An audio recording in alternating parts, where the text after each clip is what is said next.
সূরা আল ইমরানের ৪৫-৪৬ নাম্বার আয়াত পাঠ করেছি। সেই আয়াতটি সামনে রেখে সংক্ষিপ্ত আলোচনা রাখব ইনশাআল্লাহ।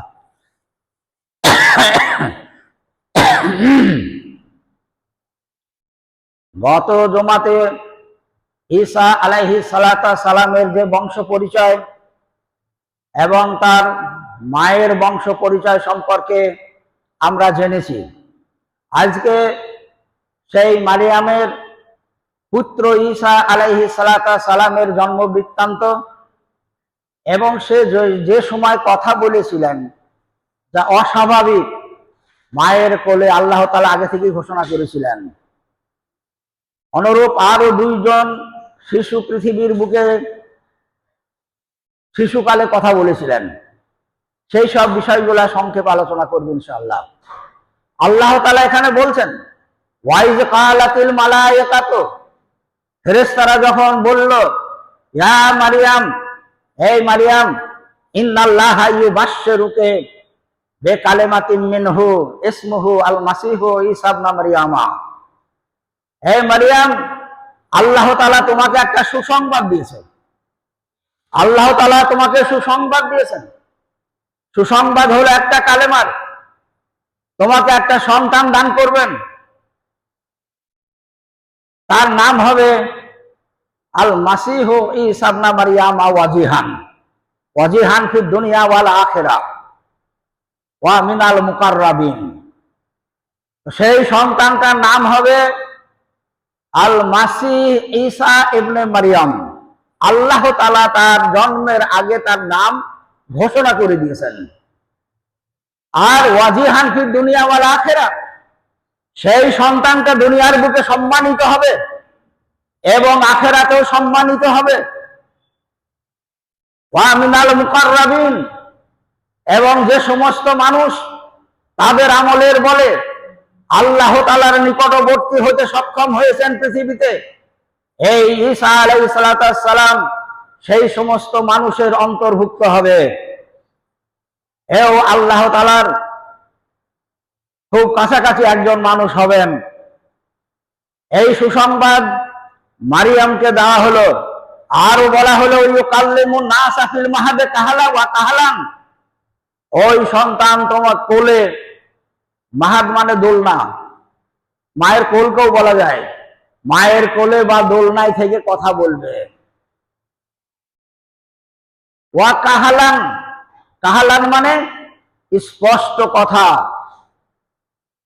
ওই ছোট ছেলে যেমন মিনমিন করে কথা বলে, আধো আধো কথা বলে, ওই রকম কথা নয়। মায়ের কোলে সে কথা বলবে। ওয়া কাহালান, বড় মানুষের মতো স্পষ্ট ভাষায় বলিষ্ঠ কণ্ঠে কথা বলবে। ওয়া মিনাস সালিহিন, আর সালিহিনদের অন্তর্ভুক্ত হবে। এগুলো সব তার জন্মের আগে কথা, মারিয়ামের সঙ্গে ফেরেশতাদের মাধ্যমে আল্লাহ তাআলার কথা। মারিয়াম এই কথা শুনে আশ্চর্য হলেন। ওয়া কালাত আন্নী ইয়াকুনু লি ওয়ালাদুন, আশ্চর্য হয়ে ফেরেশতাদের সামনে বলছেন, আমার সন্তান হবে, আমার ছেলে হবে।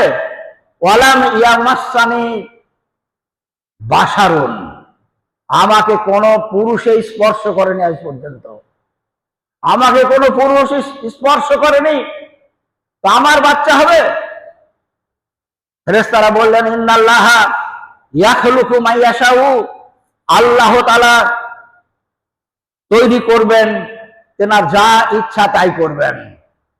ফলে আল্লাহ তাআলা চেয়েছেন, আল্লাহ তাআলা এই সুসংবাদ তোমার কাছে পৌঁছে দিয়েছে, আল্লাহ তাআলা তার ইচ্ছায় করবেন। কুন ফায়াকুন, আল্লাহ তাআলা যেটাকে হয়ে যা বলেন সেটা হয়ে যায়।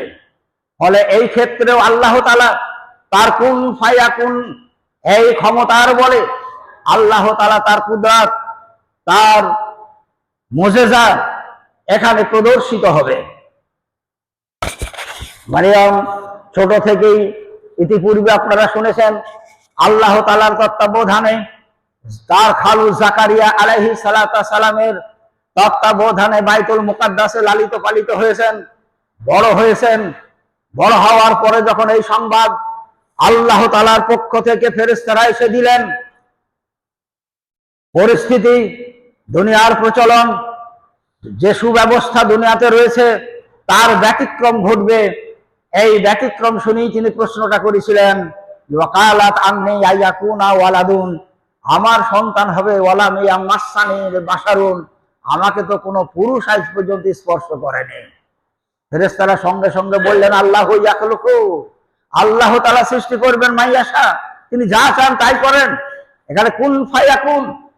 অন্য জায়গাতে বলা হয়েছে আল্লাহ তাআলা আদম আলাইহিস সালামকে তৈরি করেছিলেন নিজের হাতে, আর এখানে ঈসা আলাইহিস সালামকে দুনিয়াতে পাঠিয়েছেন কুন ফায়াকুনের মাধ্যমে।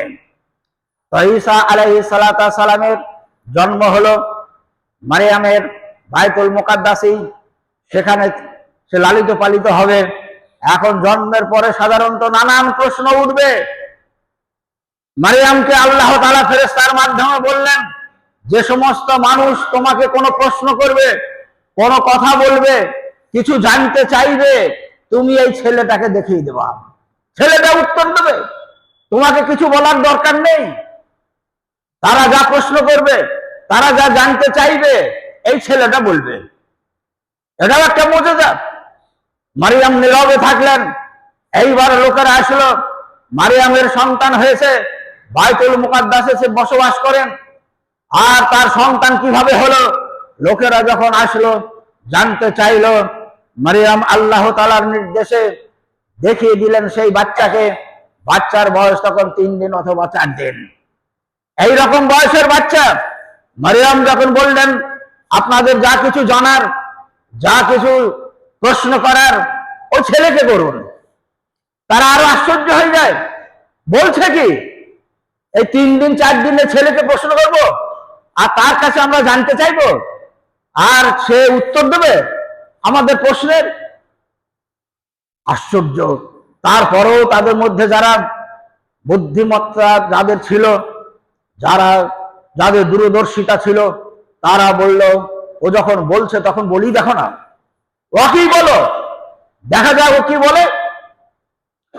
এবার তাকে জিজ্ঞাসা করছে, এই বলো তো তুমি কে, তুমি কে বলা, তুই সঙ্গে সঙ্গে বলছে আল মাসিহ ঈসা ইবনে মারিয়াম, ওয়ানা আব্দুল্লাহ ওয়ানা রাসূলুল্লাহ, আমার নাম আল মাসিহ ঈসা ইবনে মারিয়াম, আমি আল্লাহর বান্দা, আমি আল্লাহর রাসূল। অন্য জায়গায় আছে রাসূল আমিন ইলা বানি ইসরাঈলা, আমি বানি ইসরাইলদের রাসূল।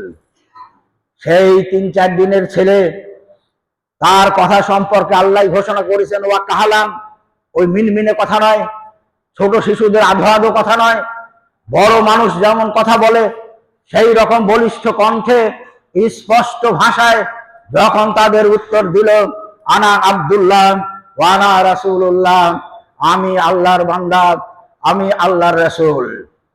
আল্লাহ তাআলা যত নবী এবং রাসূল দুনিয়ার বুকে পাঠিয়েছেন, তাদের একটা বয়সের সময়ে তাদেরকে নবী করা হয়েছে। আমাদের শেষ রাসূল, এনাকে যখন নবী করা হয়েছে তখন এনার বয়স ছিল 40 বছর। 40 বছর বয়সে আমাদের শেষ রাসূলকে রাসূল করা হয়েছে। মূসা আলাইহিস সালাম মিশরে বসবাস করার পরে যখন বিতাড়িত হয়ে নিজেই চলে গিয়েছিলেন, শুআয়ব আলাইহিস সালামের তত্ত্বাবধানে ঘটনাগুলো আপনারা জানেন, আমি শুধু ইঙ্গিত দিয়ে যাচ্ছি। সেখানে 8 বছর তার ছাগল চড়িয়েছিলেন মোহরানা শোধ করার জন্য, সেখানে তার বিবাহ হয়েছে, মানে বড় মানুষ। সেই বিবাহ হওয়ার পরে 8 বছর শুআয়ব আলাইহিস সালামের তত্ত্বাবধানে ছাগল চড়িয়ে মোহর পরিশোধ করতে হয়েছে। তারপরে তার স্ত্রী সহ তিনি যখন তুর পাহাড়ে গেলেন, সেই সময় আল্লাহ তাকে নবুয়ত দিয়েছেন। সেই সময় নবুয়ত দিয়েছেন। তুর পাহাড়ে যাওয়ার পরে 40 দিন রোজা রাখার পর আল্লাহ তাআলা তাকে তাওরাত প্রদান করেছেন। এটাও একটা বড় বয়স, সেই বয়সে তাকে নবী করা হয়েছে। এইরকম সব নবীদেরই একটা সময়ে তাদেরকে নবুয়ত দেওয়া হয়েছে। কিন্তু ঈসা আলাইহিস সালামকে আল্লাহ তাআলা জন্ম থেকে নবী করেছেন, জন্ম থেকেই নবী। সে নিজেই ঘোষণা করছে 3 দিনের ছেলে, আনা রাসূলুল্লাহ, আমি আল্লাহর রাসূল। অন্য জায়গায় বলছেন রাসূলুল্লাহ লিল বানি ইসরাইল, আমি বানি ইসরাইলদের রাসূল। তাহলে ঈসা আলাইহিস সালামকে আল্লাহ তাআলা জন্ম থেকে নবী করেছেন, জন্ম থেকে তিনি রাসূল। তার উপরে তাওরাত, তার উপরে ইনজিল নাজিল হয়েছে, ইনজিল নাজিল হয়েছে। ঈসা আলাইহিস সালামের কাছে তার বড় হওয়া এবং তার দাওয়াতি পিরিয়ড, তার উপরে কিতাব অবতীর্ণ হওয়া, এই সমস্ত বিষয়গুলো পরবর্তীতে আলোচনা হবে ইনশাআল্লাহ। এখন ঈসা আলাইহিস সালাম তার যে জন্মের পরেই যে মুজিজা, তার দেশের মানুষ দেখে নিল, শুনে নিল, কিছু অস্বীকার করার নাই। একটা বাচ্চা ছেলে টনটনে কণ্ঠে স্পষ্ট ভাষায় বলছে, আনা আব্দুল্লাহ, আনা রাসূলুল্লাহ, আল মাসিহ ঈসা ইবনে মারইয়াম। কেউ অস্বীকার করতে পারবে যে কথা ঠিক বলছে না? ওই বয়সে তো কথা বলার কথাই নয়। এটা একটা বড় মুজিজা, সেই যুগের সেই সময়ের মানুষকে তাক লাগিয়ে দিয়েছে আল্লাহ তাআলার এই মুজিজাতে। তাদের বিশ্বাস করতে বাধ্য, তাদের নিজের প্রশ্ন নিজের মনেই রেখেছে, অনেকেই ব্যক্ত করে সেখান থেকে উত্তর নিয়ে ফিরে গেছে। এই হলো ঈসা আলাইহিস সালামের একবারে জন্মের পরে জনসমাজের যে উত্তাল সওয়ালের তরঙ্গ এসে পড়েছে, তার উত্তর সে নিজেই দিয়েছে। মারিয়ামকে হ্যাকেল হতে হয়নি, তাকে আল্লাহ তাআলা আগেই বলে দিয়েছিলেন, প্রশ্ন যা করবে ওকে বলবা, ওই উত্তর দেবে, সব তাই দিয়েছে। এ দিকে তারা হতবাক। আল্লাহর রাসূল পরবর্তীতে যখন সে ঘোষণা হলো, তারপর পরবর্তীতে নিজেই যখন বললেন, দাওয়াতি কাজ শুরু করলেন, তখনও তারা আবার বিরোধিতা করেছে। সেই বিরোধিতা শুনে ঈসা আলাইহিস সালাম বলেছিলেন, মান আনসারুল্লাহ, তোমরা আল্লাহকে কে সাহায্য করবে? ওয়াকাল আল হাওয়ারিয়ুনা নাহনু আনসারুল্লাহ। হাওয়ারি বলে একটা সম্প্রদায় ছিল, তারা ঈসা আলাইহিস সালামকে বলেছিলেন, আমরা আল্লাহকে সাহায্য করব, আমরা আপনাকে সাহায্য করব, আমরা আল্লাহর প্রতি মানি এনেছি, আপনার উপরে আমরা ঈমান এনেছি, আমরা আপনাকে সহযোগিতা করব। একটা সম্প্রদায় এসে গিয়েছিল তার পিছনে। যাই হোক, সেই নবুয়তের পিরিয়ড পরবর্তীতে আলোচনা হবে। এখন হলো আর একজন ছেলে, জুরাইজ, তার নাম বুখারী শরীফের হাদিস। এই জুরাইজের একটা ঘটনা, সেই ঘটনাতেও একটা ওই রকম শিশুকালে 3-4 দিনের ছেলে কথা বলেছিল। সেই ঘটনাটা হলো, জুরাইজ একজন বানি ইসরাইলদের লোক। বানি ইসরাইলদের যুগে বাড়ি ঘর ছেড়ে দিয়ে বাইরে আল্লাহ তাআলার উপাসনা করার জন্য মানুষ বেরিয়ে যেত। বৈরাগ্য বলি আমরা এখন, সেটা আমাদের জায়েজ নেই, তখন সেটা হতো। তো সেই জুরাইজ আর তার মা বাড়িতে ছিল, তারা দুটোই সংসারে মানুষ। বাড়িতেও কখনো ইবাদত বন্দেগী করতেন, আর কখনো পার্শ্ববর্তী জঙ্গলে একটা গাছের নিচে কুঁড়ে ঘর তৈরি করেছিলেন। সেই কুঁড়ে ঘরে আল্লাহর উপাসনা গুণগান করতেন। এলাকার মানুষ, গ্রামের মানুষ সবাই জানতেন জুরাইজ এই কুঁড়ে ঘরে আল্লাহ তাআলার উপাসনা করেন। সব থেকে ভালো মানুষ, আল্লাহ তাআলার আবেদ, একজন পরহেজগার লোক, তিনি এখানে থাকেন, বাড়িতেও উপাসনা করেন। ভাগ্যক্রমে একদিন বাড়িতেই তিনি নামাজে রয়েছেন, এমন সময় তার মা ডাক দিচ্ছে, জুরাইজ। জুরাইজ তখন নামাজে আছে, ও মনে মনে ভাবছে, আমি তো আল্লাহর জন্য নামাজে দাঁড়িয়েছি, আর এদিকে মায়ের ডাক, মায়ের ডাকে সাড়া দিই নামাজ ছেড়ে, না নামাজটা ধরে থাকি মায়ের ডাককে ছেড়ে দিয়ে। তিনি এই চিন্তা ভাবনা করতে করতে নামাজে থেকে গেলেন, ডাকে সাড়া দিলেন না। আবার কিছুক্ষণ পরে ডাকছে জুরাইজ, তখনও তিনি নামাজেই রয়েছেন। একই ধরনের চিন্তা ভাবনা যে আমি আল্লাহর নামাজ ছেড়ে দিব, দিয়ে মায়ের ডাকে সাড়া দেব, না মায়ের ডাক থাক, নামাজটাই আমি কমপ্লিট করব। শেষে নামাজে থেকে গেলেন, মায়ের ডাকে সাড়া দিলেন না। তৃতীয়বার ডাক দিলেন। তৃতীয়বার যখন ডাক দিলেন জুরাইজের কোনো সাড়া নেই, সে নামাজই রয়েছে। আর এদিকে মা 3বার ডাক দিয়ে তার সাড়া পেল না। উনি একই চিন্তা ভাবনায়, আমি নামাজ ছাড়বো না মায়ের ডাকে সাড়া দেব, মায়ের ডাক থাক, নামাজকে কমপ্লিট করব, এই বলে সে সাড়া দিলেন না, নামাজ কমপ্লিট করলেন। 3বার ডাক দিয়ে যখন তার মা পেলেন না, মা তখন জুরাইজের জন্য, তার ছেলের জন্য দোয়া করছে। দোয়া তো নয়, বদদোয়া, যে এই জুরাইজ, তুই আমাকে বলে কোথায় গিয়েছিস, আর তোকে এত ডাকাডাকি করেও তোর সাড়া নেই। আল্লাহ তাআলা তোর উপরে একটা ব্যভিচারের অভিযোগ চাপিয়ে দেখ তোর ওপর, এটাই তোর শাস্তি হবে। এই দোয়াও তিনি শুনলেন। সে নামাজ কমপ্লিট করার পরে তার মায়ের কাছে অনুরোধ করলেন, মা আমি নামাজ পড়ছিলাম, এই জন্য আমি উত্তর দিতে পারিনি। ওর মা তো বলেই দিয়েছে, দোয়া করেই দিয়েছে। যাই হোক, উনি আল্লাহর কাছে দোয়া করেছিলেন, আল্লাহ আমার মা যে দোয়া করেছে সে দোয়া তুমিই দেখো, তোমার যেটা ভালো হবে সেটা তুমি করো। এখন কিছুদিন পরে দেখা গেল ওই গ্রামের একটা মেয়ে মাঠে ছাগল টাগল চড়াইতে যায়, বড় মেয়ে। আর সেই মেয়েটার এক সময় বাচ্চা হলো, মেয়ে অবিবাহিতা মেয়ে। তার যখন বাচ্চা হলো, লোকেরা গিয়ে তাকে ধরলো, এই তোর বাচ্চা কোথায় পেলি, কিভাবে তোর বাচ্চা হলো? তখন সেই মেয়েটা দেখছে আমি যার নাম করব তার সাথে হয়তো আমার বিয়ে দিয়ে দেবে, যেহেতু বাচ্চা হয়েছে। তো সব থেকে তো ভালো মানুষ ওই জঙ্গলে থাকে জুরাইজ, তাহলে জুরাইজের নাম করে দিই, তাহলে সেই ভালো লোকটার সঙ্গে আমার বিবাহ হয়ে যাবে। তাই ওরা সকলে বলল, মেয়েটা সব মানুষের সামনে বলল, আমার এই ছেলের পিতা হলো ওই জঙ্গলে গাছের নিচে যে জুরাইজ থাকে, সেই জুরাইজ হলো এই সন্তানের পিতা। তো তখন তারা সবাই, আরে আমরা ওকে এত ভালো মানুষ মনে করি, আর সে ইবাদত বন্দেগী করে, আর তার এই কাজ, চলো দেখি তাকে একবারে। দল বেঁধে মানুষ হই হই করতে করতে সব চলে গেল সেই তার গাছতলায়, গিয়ে তাকে ধরে মারতে শুরু করেছে। তোমার এই কাজ, তোমাকে ভালো মনে করি আর কি করেছো তুমি? সব তুলপার মার, সরকারি মার পড়লো খানিক। সে ভিতর থেকে বলে, আগো কেন মারছো আমাকে একটু বলো, তোমরা কেন মারছো আমাকে একটু বলো। তো ওদের ভিতরে যারা একটু ভালো মানুষ ছিল তারা বলে, আরে বল না কি জন্য মারছিস বল। তখন তারা বললো, এই ওই বাড়ির সেই মেয়েটার বাচ্চা কি করে হলো? তো বলছে তা আমি বলতে পারবো না। হ্যাঁ আবার বলতে পারবো, আবার মানে তো না। তখন শেষে জুরাইজ বললো, এক কাজ করুন, বাচ্চাটাকে আমার সামনে নিয়ে আসুন। লোকেরা বললো ঠিক আছে, তাই লিয়াই তো দেখি। তখন মাত্র 2-3 দিনের বাচ্চা, তাকে কোলে করে জুরাইজের সামনে আনা হলো। জুরাইজ সেই বাচ্চাকে তার পেটে আঙুল দিয়ে বলছে, মা আবিকা ইসমকা ইয়া বাবুসো, এই সন্তান তোর বাপের নাম কি বলতো, তোর বাপকে? তখন সেই ছেলেটা বলছে, আমার বাপ হলো ওই ছাগল চড়ায়, সেই ছাগলের রাখাল হলো আমার বাপ। 3 দিনের ছেলে স্পষ্ট ভাষায় বলছে ওই ছাগলের রাখাল আমার বাপ। তখন লোকেরা দেখছে, আরে বিরাট ব্যাপার, তাই তো জুরাইজ দোষী নয়। সব জুরাইজের কাছে ক্ষমা চায়, আমাদের ক্ষমা করে দাও, আমাদের মাফ করে দাও।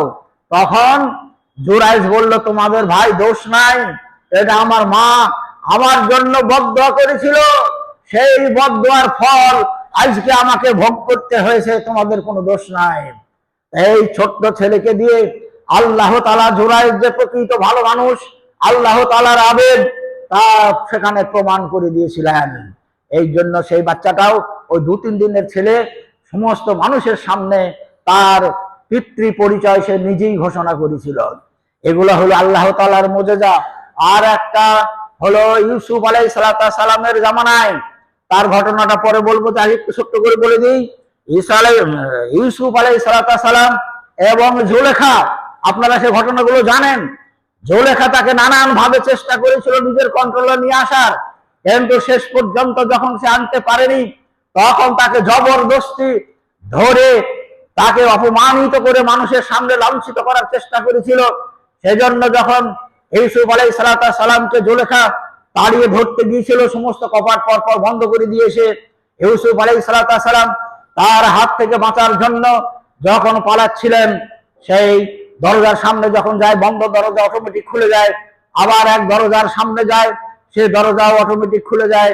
তারপরে আবার দরজায় চলে যায়, বন্ধ দরজা খুলে যায়। শেষ দরজা যখন অতিক্রম করবে, জুলেখা দেখলে তো চলেই গেল, চলেই গেল। তখন সে পিছন থেকে তার জামাকে খামচে ধরেছে, সে জামা ছিঁড়ে পালিয়ে গেছে, তবু তাকে রুখতে পারেনি। এইবার তার বিচার শুরু হলো। জুলেখা বিচার দিল রাজ দরবারে, ইউসুফ আমাকে অত্যাচার করেছে, আমার উপরে নির্যাতন করেছে। এইবার তার বিচার বসলো। ইউসুফ আলাইহিস সালামকে জানতে চাওয়া হলো, বলো তো তুমি এর দোষী কতটুকু দোষী? সে বলল, সব থেকে কম বয়সের একটা শিশুকে নিয়ে আসেন, সেই সাক্ষী দেবে কে দোষী আর কে দোষী নয়। একটা ছোট্ট শিশুকে নিয়ে আসা হলো, 2-3 দিনের বাচ্চাকে, তাকে বলা হলেই বলো তো ইউসুফ এবং জুলেখার মধ্যে কে দোষী? খুব সংক্ষেপে বলে দিলাম, ঘটনা লম্বা আছে, সূরা ইউসুফে ঘটনাটা আছে। তো বললেন দেখুন, যদি সামনের দিকে জামা ছেঁড়া থাকে তাহলে পুরুষটা দোষী, আর যদি পিছন দিকে জামা ছেঁড়া থাকে তাহলে মহিলাটা দোষী। এই তাহলে দেখতো কোথায় জামা ছেঁড়া, দেখা যাচ্ছে তার পিঠের কাছে জামা ছেঁড়া, মানে পালাচ্ছিল, পিছন দিকে মেয়েটা ধরে ছেড়ে দিয়েছে।